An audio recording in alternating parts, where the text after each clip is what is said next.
ఆంధ్రప్రదేశ్ రాష్ట్రంలో గ్రామీణ క్రీడాకారులను గుర్తించి ప్రోత్సహించడానికి ఇదివరకెన్నడూ లేని విధంగా వైఎస్ జగన్ ప్రభుత్వం నూతన ఒరవడికి నాంది పలికింది. ఆడదాం ఆంధ్రాతో వెన్ను తట్టి ప్రోత్సహిస్తూ మట్టిలో మాణిక్యాలను వెలికితీసి మెరుగుపెడుతోంది. చరిత్రలో తొలిసారిగా అట్టడుగు స్థాయి నుంచే క్రీడా ప్రతిభను వెలికితీసే మహాయజ్ఞానికి నాంది పలికింది.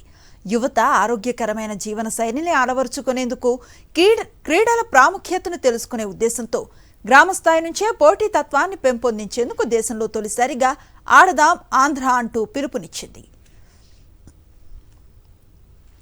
Cricket, volleyball, badminton, kabaddi, kho kho క్రీడల్లో మెన్, విమెన్ విభాగాల్లో గ్రామస్థాయి నుంచి రాష్ట్ర స్థాయి వరకు పోటీలను నిర్వహిస్తున్నారు. గ్రామం, మండలం, నియోజకవర్గం, జిల్లాను దాటి ప్రస్తుతం రాష్ట్ర స్థాయిలో 4వ దశ పోటీలు విశాఖ వేదికగా ఆనందోత్సాహాల మధ్య సాగుతున్నాయి. ముగింపు రోజున ముఖ్యమంత్రి జగన్మోహన్ రెడ్డి చేతుల మీదుగా విజేతగా నిలిచిన జట్లు ట్రోఫీతో పాటు భారీ నగదు ప్రోత్సాహకాలను అందుకోనున్నాయి. విశాఖలో జరుగుతున్న ఆడదాం ఆంధ్ర క్రీడా పోటీలకు సంబంధించిన మరింత సమాచారాన్ని మా ప్రతినిధి నరేష్ అందిస్తారు.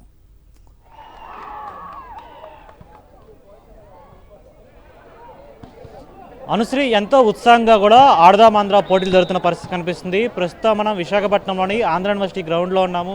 ప్రస్తుతం చూసుకోవచ్చు, వాలీబాల్ పోటీలు కూడా ఎంతో ఉత్సాహంగా జరుగుతున్న పరిస్థితి. అయితే ఈ నెల 13వ తేదీకి మొత్తం కూడా ఫైనల్స్ చేరుకుంటాయి. అయితే ఈ పోటీల్లో గెలుపొందిన వారికి ట్రోఫీతో పాటు నగదు బహుమతి కూడా ఇవ్వనున్నారు. అయితే ముఖ్యంగా ఆంధ్రప్రదేశ్ ప్రభుత్వం ఎంతో ప్రతిష్టాత్మకంగా కూడా ఈ ఆడదాం ఆంధ్ర పోటీలు జరుపుతుంది. ఎందుకంటే చాలా గ్రామీణ స్థాయిలో అట్టడుగున ఉన్నవారు కూడా ఎవరైతే మరుగున పడిపోయి ఉంటారో అలాంటి వారిని కూడా వారిలో ప్రతిభ ఉంటే ఖచ్చితంగా అందరికీ తెలిసే విధంగా కూడా నేషనల్ స్థాయికి, స్టేట్ దాటి కూడా బయటికి తీసుకెళ్లేందుకు కూడా వారి ప్రతిభను గుర్తించేందుకు ఈ ఆడదాం ఆంధ్ర పోటీలు అంతా కనిపిస్తున్న పరిస్థితి కనిపిస్తుంది. అయితే ప్రస్తుతం మనతో పాటు కొంతమంది క్రీడాకారులు ఉన్నారు. వారిని అడిగి అడిగి పూర్తిగా ఒకసారి వారి దగ్గర నుంచి వివరాలు తీసుకుని ప్రయత్నిద్దాం.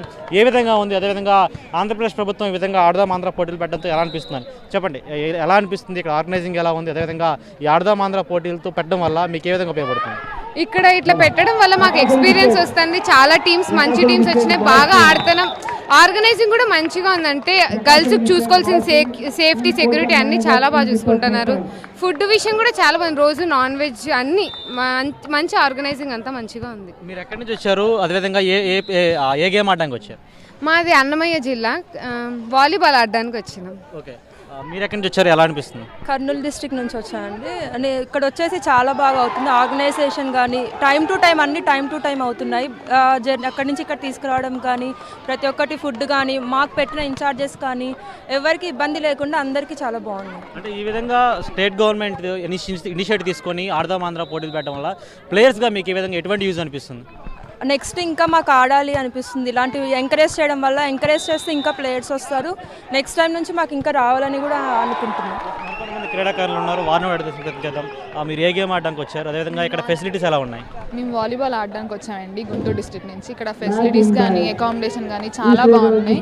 అండ్ ఫుడ్ కూడా చాలా క్వాలిటీ కానీ క్వాంటిటీ కానీ చాలా బాగా పెడుతున్నారు. అండ్ ఇలాంటి టోర్నమెంట్ ఫ్యూచర్లో ఇంకా బాగా కండక్ట్ చేస్తే మాకు చాలా హెల్ప్ఫుల్గా ఉంటుంది. అంటే ఇంతకుముందు ఎప్పుడు కూడా గవర్నమెంట్ ఇనిషియేటివ్ తీసుకొని ఈ విధంగా గేమ్స్ కండక్ట్ చేయడం కానీ ఇనిషియేటివ్ తీసుకొని ముందుకు రాలేదు. అలాంటిది ఇప్పుడు ఆంధ్రప్రదేశ్ ప్రభుత్వం ఈ విధంగా వచ్చింది కదా, ప్లేయర్స్గా మీకు ఎటువంటి యూజ్ అనిపిస్తుంది, ఏ విధంగా అనిపిస్తుంది?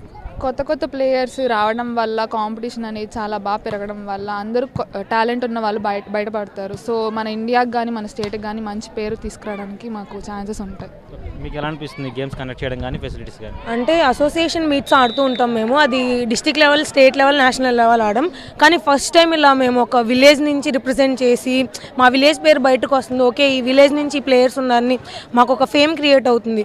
సో ప్రతి జిల్లా నుంచి, అలాగే ప్రతి ఊరు నుంచి ఎలా ఎదగాలో తెలియని టాలెంట్ ఉన్న వాళ్ళకి ఇది ఒక మంచి ప్లాట్ఫామ్ అవుతుంది.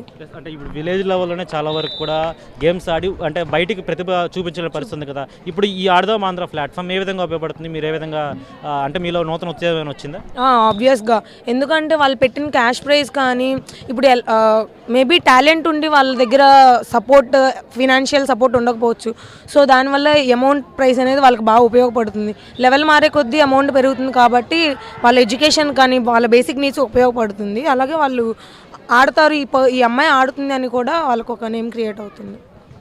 ఎస్ రైట్, ఇది పరిస్థితి చూస్తున్నాం ఏ విధంగా ఉందని పరిస్థితి. ఆంధ్ర యూనివర్సిటీ గ్రౌండ్లో పూర్తిగా ఎంతో ఉత్సాహంగా కూడా క్రీడాకారులు ఆడుతున్న పరిస్థితి కనిపిస్తుంది. ఎందుకంటే ఈ నెల 13వ తేదీకి పూర్తిగా ఈ మొత్తం అంతా, ఎందుకంటే ఈ గేమ్స్ అంతా పూర్తయిన తర్వాత ఫైనల్స్లో గెలిచిన విజేతలకు కూడా వారికి నగదు బహుమతి, అదేవిధంగా ట్రోఫీని కూడా అందజేయనున్నారు.